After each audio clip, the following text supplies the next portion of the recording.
ام بتسال ابنها تعرف نيوتن؟ قال لها لا. قالت له ما انت لو بتذاكر الكورس ده كويس كنت عرفته. قال لها طب انت تعرف ايه امل؟ قالت له امل مين؟ قال لها ما انت لو منتبه الجزء كويس كنت عرفتيها. الواد اسبوع عند ابوه واسبوع عند امه. بيقول لك فرفور دخل الجيش، الضابط بيسأله اسمك ايه يا مجند؟ قال له اسمي لولي. الضابط رزعه قلم وقال له بكره تيجي باسم راجل، انت فاهم؟ جه تاني يوم الضابط بيسأله يقول له اسمك ايه؟ قال له لولي الشرير.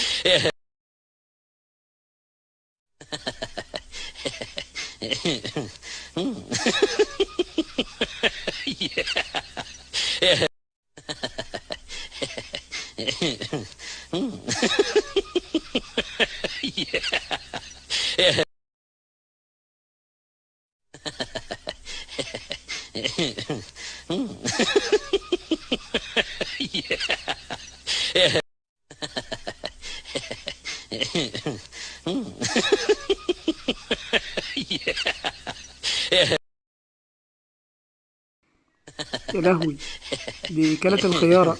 يا طب حتة، طب سيبي حتة.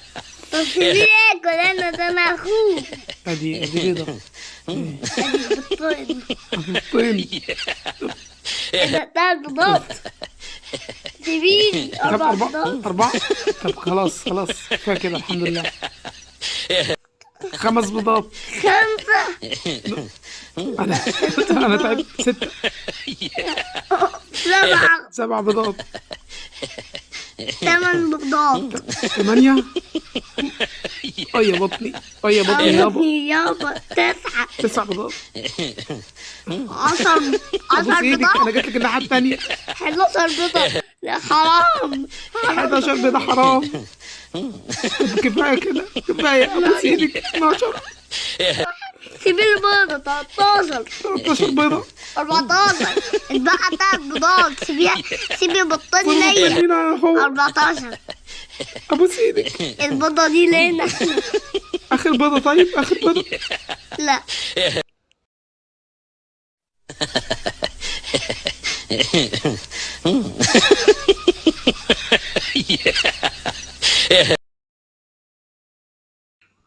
طالب فاشل اتأخر المحاضرة، الدكتور بيقول له اتأخرت ليه؟ قال له أنا حلمت عندي ضيوف واتكسفت أقوم وأسيبهم. واحدة راحت لأمها قالت لها تشتكي، لا ماما الحقيني. قالت لها مالك يا بنتي في إيه؟ قالت لها كل ما أعمل أكل جوزي يرميه بره الكلب. قالت لها والكلب ذنبه إيه؟